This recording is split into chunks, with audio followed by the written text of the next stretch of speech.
Hey, what's going on, guys? Kalamazi here, and today I want to talk to you guys a little bit about the 9.1 PTR data mined Warlock Legendaries, which are in the most recent version of PTR, as well as talk to you guys about the undocumented, now documented, completely unexpected confirmation of the Warlock buffs to Haunt, Shadow's Embrace from the Shadows and Eradication. Now, in case you guys don't know, I did indeed write an article for Wowhead on this when it was still undocumented.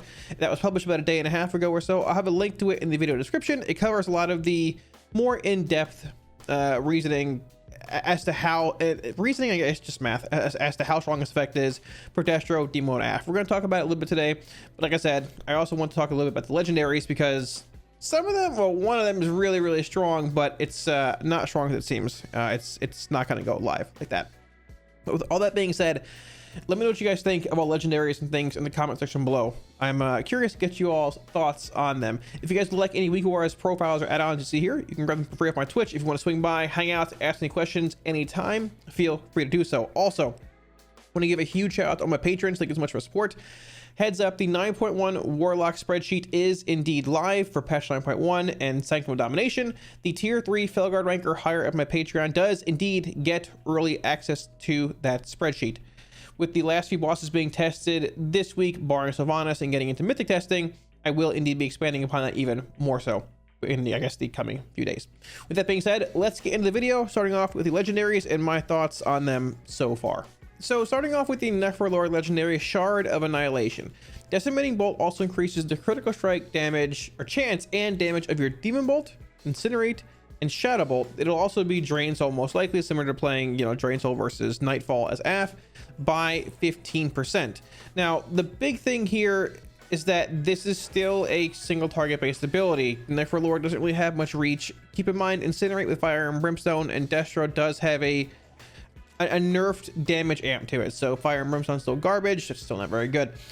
This is a single target based legendary. There's no kind of like 2 target, 3 target, 4 target scaling unless you're playing Destro in a Havoc window, which can be a little relevant, but the big crit thing for Destro is Chaos Bolt, and this doesn't affect Chaos Bolt. This affects Incinerate. You do still have the Roaring Blaze Incinerate damage amp, but I'm just not incredibly impressed with this legendary. It's okay, it's fine, but there are better options. If you're playing Destro, Demo, or AF, you have Wilfred's, you have Synergy, you have Malefic Grasp, which is better in single target for AF. Anyways, even with Shadow Bolt being a pretty large portion of your damage, it's just not really where I want to be. Playing as Withering Bolt build, you have, I mean, Shadow Bolt's right about 30% of your damage, roughly, around there, give or take, with good RNG, Malefic Grasp, which once again will be a different legendary in its place. It's just not very strong. I'm not very impressed with the actual output of this legendary in the first place.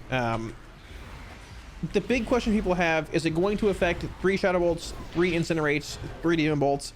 Chances are extremely high, yes. What I presume is going to happen with all these legendary effects is they're probably going to take the effect when you have it on and just bake it into the actual tooltip. So this should increase 3 bolts, 3 Incinerates, 1 Shadow Bolt, and then, or 3 through 3, and then 1 Drain Soul, because Drain Soul doesn't get 3 stacks, it only gets 1 because, well, it's too OP.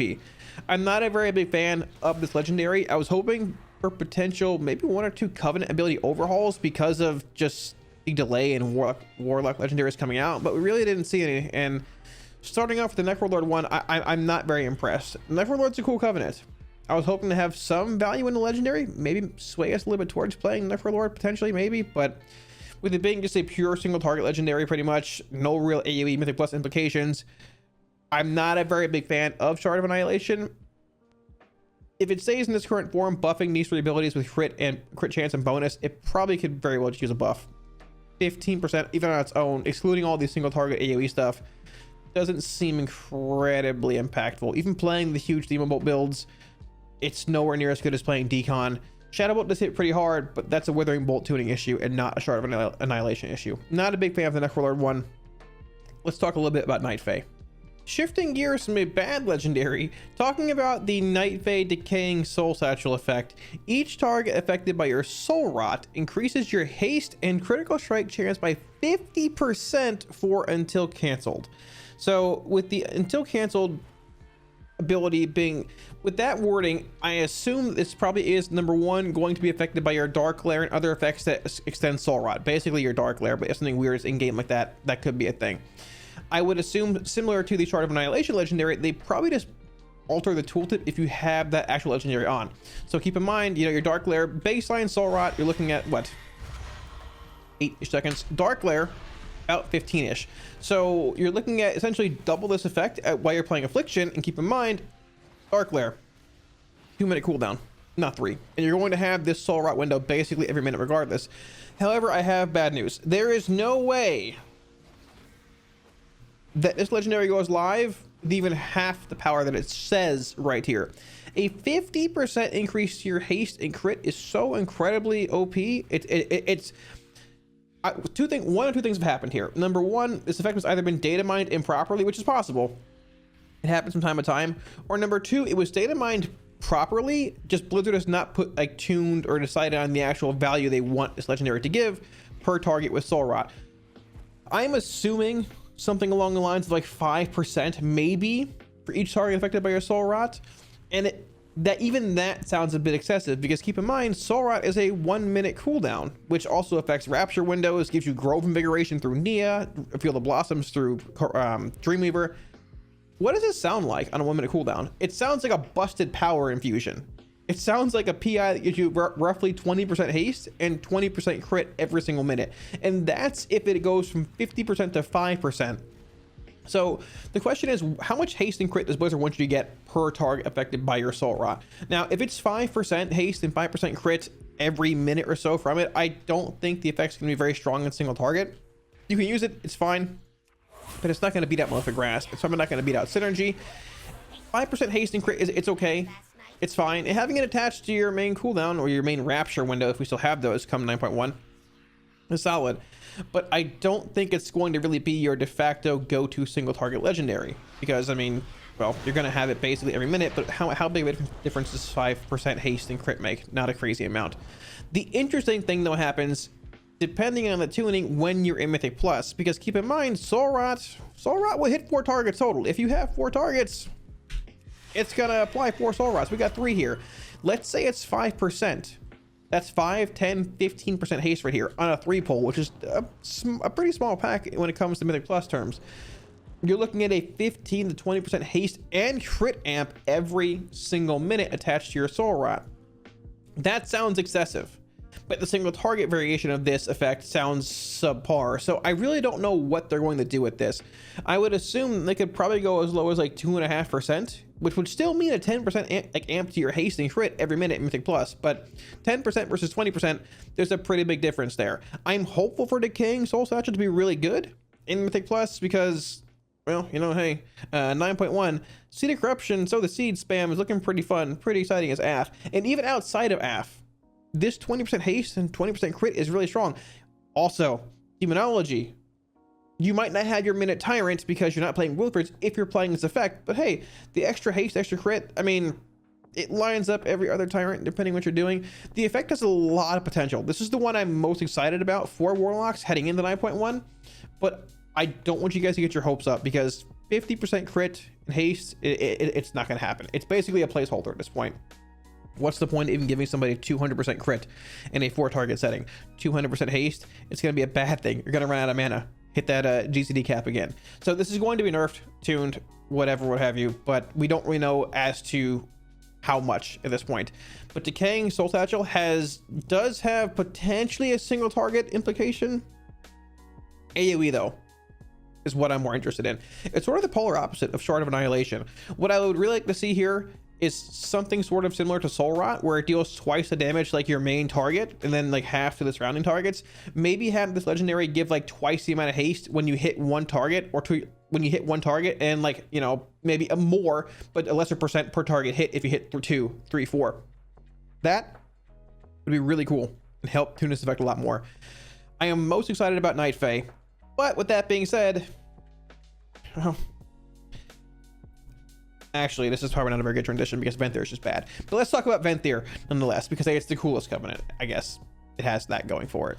So I want to start off by saying here that I really like Venthyr aesthetically. I think it's a cool covenant. I think the ability to cast is actually the coolest ability we have as far as lock is concerned. But this legendary and impending catastrophe, it is literally a catastrophe. This ability is a literal running meme, and it just shows that it needs a substantial buff.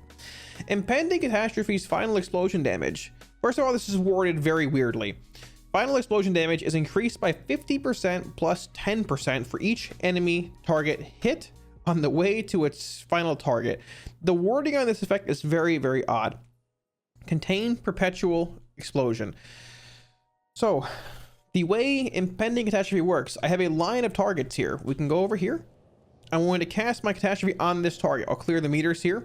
Watch the damage value going through each target. Keep in mind, I don't have the legendary on. You cannot wear them. But watch the actual visual effect travel to this target.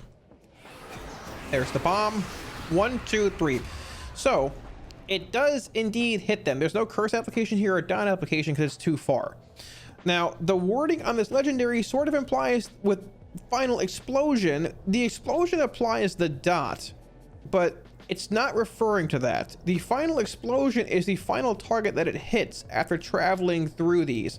So you gain a 10% buff to its damage for each target hit in between, plus a 50% damage amp. So this final one, instead of getting hit for roughly, what did it hit for here? Let's see. It hit for about 677, let's say. Instead of getting hit for 677, it will get hit for about 1350 or so, give or take, plus a 20% more damage because it hit these two targets before it hit this target. Now, from what I've seen, having stacked targets here and launching a catastrophe does indeed increase the damage amp by 40% plus 50 for hitting your final target here, so don't worry about that. The thing is, as cool as the ability is, well, 10 million times 0 is still 0.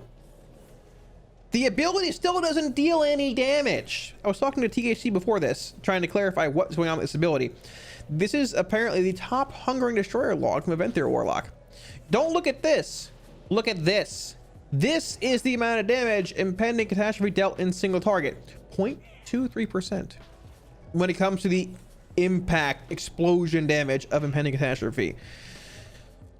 So, like we said for a long time, the legendary is not good.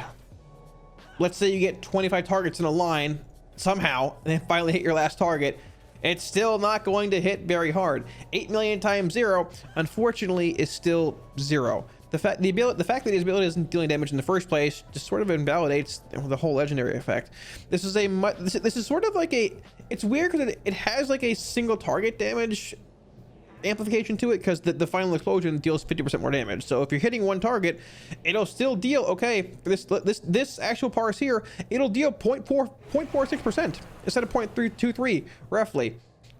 But it also has the multiple target AoE, I guess, additional increase to this. So it's sort of like a middle ground kind of legendary, but the fact that impending catastrophe is so incredibly undertuned at this point, it's really not very good, because Venthyr is just not very good. A lot of the Venthyr soul binds look good and promising for 9.1, but when your main covenant ability doesn't really do much damage, yes, it's a dot for affliction. You can rapture more, but that's still not a big deal for Destro or Demo.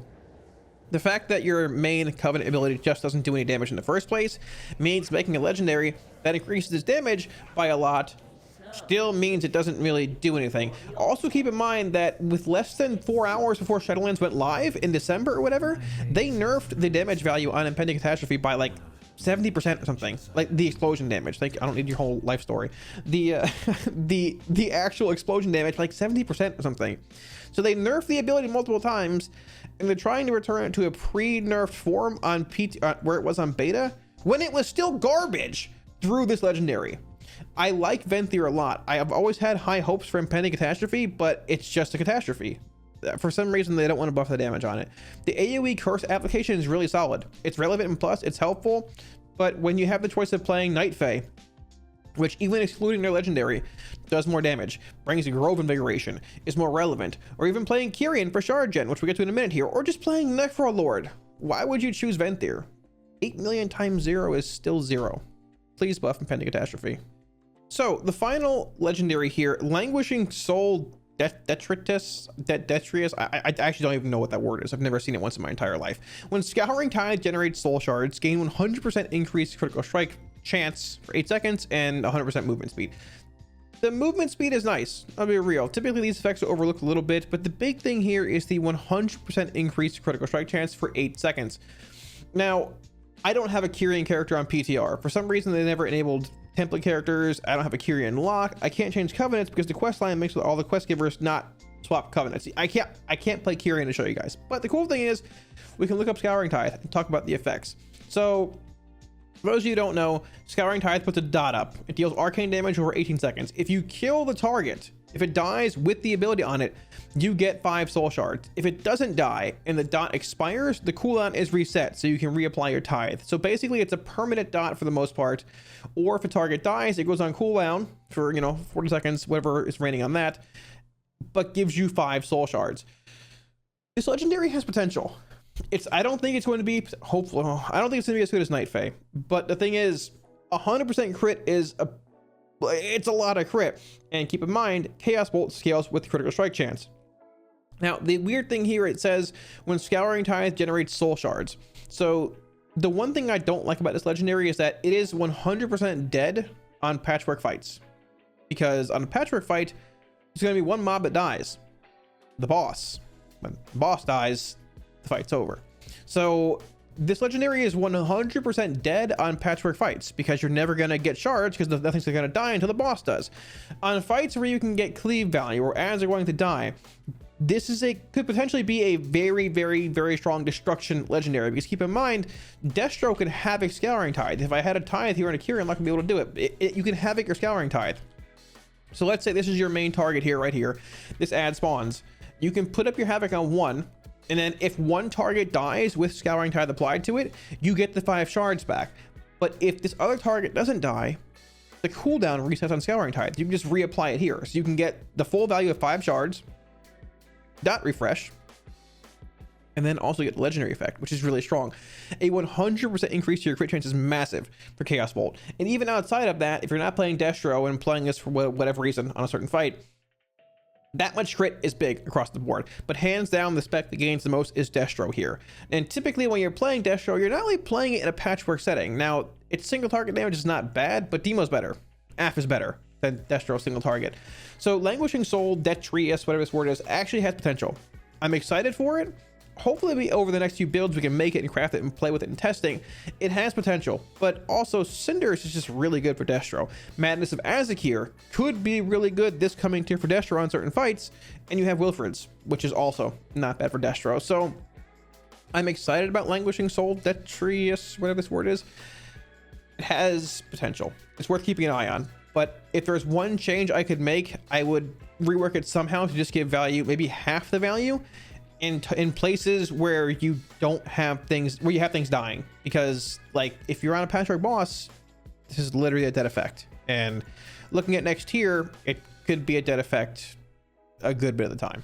So to summarize all of the legendary changes, if I was going to rank them best to worst, 1 to 4 as far as like potential goes or power level goes, keep in mind things are going to get changed. This Night Fae legendary is going to get changed. It's not going live. I guess it's never going to happen. Number 1, I would say Decaying Soul Satchel. Night Fae has the most potential, even with it not being nerfed and knowing the final value here. If it's 5% per target, that's literally a power infusion essentially every 1 minute. If it's 2.5% or somewhere around there, it's sort of a power infusion, but keep in mind you get haste and crit every 1 minute. It's probably not going to be very good single target if it's even 5%, but in AoE, it's probably going to shine. And Soul Ride is good in single target and also good in AoE. A very good universal effect, potentially. Number 2, Languishing Soul, whatever this thing is. Whenever something dies, you gain crit chance. Now, like I said, with Destro, this could be a very, very, very strong effect. If you're havocing Scouring Tides, 100% increased crit to Chaos Bolt, it's going to hit like an actual truck. The only thing is that this legendary is dead in a patchwork setting. So, universal legendary, solid and could... applicable in both settings. Better AoE, only applicable in, well, settings where things are dying, dead in single target. Number 3 is sort of a toss-up.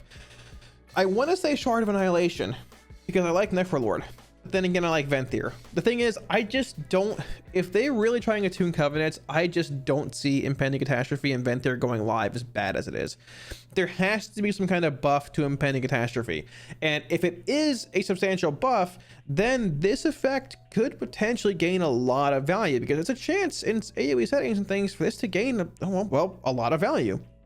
It's literally a 50% damage increase to the final target that it hits, plus 10 per mile that it travels through. So it has the single target damage application tied to it. And if they buff IC or make it like maybe Soul Rot, where it deals twice the damage to one target versus, you know, multiples, that could actually maybe be a little better. It probably need to be more than twice the damage, because once again, a million times 0 is still 0. But it also has the AoE implications with the 10% damage for each target hit by it. So number 3, I'm going to give potential to contain Perpetual Explosion. Number 4, Necrolord. I could be off here. I don't think I am, though. The crit chance and crit damage increase to Demon Bolt, Incinerate, Shadow Bolt, or Drain Soul by 15% is something, I suppose, but no one's really playing Necrolord right now. It might sim better for Destro, but no one's playing it, because Night Fae, once again, is very similar in sims to Necrolord for Destro. And it has the universal single target applications, the AoE applications, Grove Invigoration. It's just easier to play with. And even outside of all the damage based things, you have Soul Shape. So rankings 1 to 4, number 1, Night Fae, number 2, Kyrian, number 3, 3 Venthyr, and number 4, Necrolord. Now, keep in mind, once again, all of these can change. None of this is set in stone, and this is going to change. But with all that being said, I'm not incredibly impressed with them. They all seem sort of linear and limited as to what they can do. Limited, potentially good, probably gonna get gutted. And once again, 8 million times 0 is, well, unfortunately still 0. With all that being said, though, legendaries, hopefully more tuning comes to them. I do want to talk a little bit about the undocumented, now documented change to pet damage in the article that I had published a couple days ago on Wowhead. So last week I put a video out on the large undocumented change for Warlocks to hit PTR. If you were familiar with the 9.0.5 undocumented change, it was essentially the same thing, but this time around, the damage from Haunt, Shadow's Embrace, Eradication, and from the Shadows, really leave out from the Shadows, but those 3 previous abilities was now affecting both our Infernal and our Dark Glare.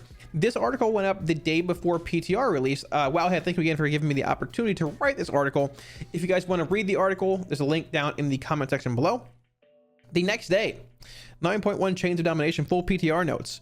Haunt and Shadow's Embrace now increase damage of pets and guardians. And the Shadows now increases your pet Shadow Flame damage. Eradication now also increases the damage of your pets and guardians.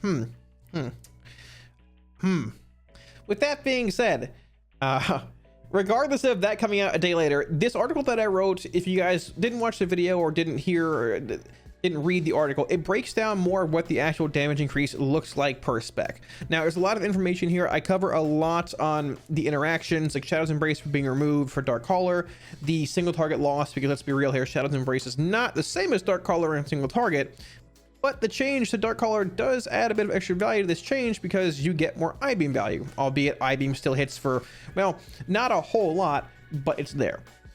It's something. The same with Destruction and Eradication. You have Immolation Aura being, 10 to 13% of your damage, give or take. RNG is RNG.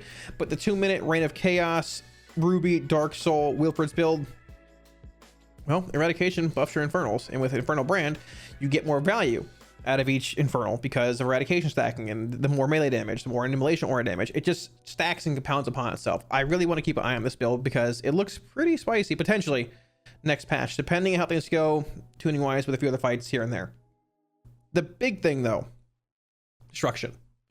Summary wise, we're looking at roughly a 1 to 1.5 DPS increase for Affliction, about 1 to 2% for Destruction because Reign of Chaos, RNG being RNG. If you're playing the Roaring Blaze build, it's probably going to be about 1%, maybe a little less, give or take, because it's also imp damage, your main pet, your imp, your Fell Hunter, whatever you're using, and your Infernal, your Dark Glare. But or Demonology from the Shadows is now increasing your Tyrant's Demon Fire damage, and this is a pretty substantial buff. Now, like Destruction, Demo has a lot of RNG associated with it because you have from the Shadows, which is tied to your Dreadstalker, so you're going to get that effect every time you cast them, but you have the RNG of, just consumption critting, not critting, even more RNG in Carnivorous Stalkers to conduit. And if you're playing this build, FTS Dreadlash, you're going to be playing Carnivorous Stalkers, because giving your Dreadstalkers a chance to re-chomp again, the Dreadbite again, will reapply from the shadows, and it will, you know, Dreadbite again with Dreadlash in an AoE setting. So having the effect from the shadows active whenever you cast your Tyrant is a substantial increase. It's 20% more damage to each demon fire cast you have. We had about an 80% uptime, give or take, on from the shadows with all 3 of our Tyrants in this testing that we did here. Vile Fiend, Grimoire Felguard Demonology breakdown. This, you can see this here, and this is from the shadows breakdown. Look at how close the demon fire damage is. 26.3, 26.4, 272 versus 283. It's so incredibly close here, and this was not even a permanent uptime when it came to FTS. It was close. We had good reprocs in our Tyrant, but the damage here, the single target damage increase that Demonology gets from this change with your Tyrant active is substantial. It's very strong, which, yes, we're losing Prideful next season. There's a new affix, but one of the issues with this build was that you had really good sustained AoE, because you had your FTS, your Dreadlash, your implosions every 20-ish seconds. You could build a huge implosion from one pack with a Tyrant, go to the next, cast your dogs, implode for 30, 40, 56k burst. Insane burst damage. It was really, really strong. But when it came to a boss or a prideful mob, your damage wasn't very good. It was okay single target wise, but not as good because, well, I mean, all the pets you have are dogs and imps. You don't have your Vile Fiend. You don't have your Grimoire. Now with this build, I did indeed play Grimoire Felguard over Soul Conduit. You can play either or in that row. Doesn't really matter a whole lot. But look at the demon fire damage. It's so incredibly close between both of them here. And you can see FTS also increases Dreadbite damage. Well, Dreadlash does at the same time. But look at the Demon Bolt damage here. 6%. Look at the Hand of Gul'dan, 4.8 compared to 3.7 and 4.5. So it's not just the actual demon fire damage. It's more than that. But all we did calculation wise for this was just compare the demon fire damage, because it's with RNG being RNG, having Vile Fiend versus Grimoire versus, you know, FTS here. Just looking at raw demon fire damage amp to this build with an 80% uptime, you're looking at a 3 to 5% single target DPS increase just from this build. And that's huge when you have your Tyrant every single minute with Wilfred's. You have it for the Prideful Mob. You have it for the pack after that. You have it for the boss. Demonology brings a very, very, very interesting, like, just good, solid damage profile to plus rating wherever you are on a 1-minute cooldown that most classes can't really bring. Yeah, Fire Mages can, but Fire Mages are just, I don't know, man, who cares at this point? It's everyone's accepted the fact that Fire Mage is Fire Mage. They might have gotten nerfed, but don't worry, Blizzard will buff them again. Outside of Fire Mage, this build is solid. It's been played a lot on Fortified weeks at this point, not as much Tyrannical, but with this change, this could very, very, very well be the potentially the build that gets played almost every week in Mythic Plus as far as Demonology is concerned. This build is really, really strong. So once again, if you guys want to read more into it, look at the actual damage breakdowns, the actual math, the Florida math behind it, I'll have a link to the Wowhead article in the video description below. Thank you again, Wowhead, for giving me the chance to write the article.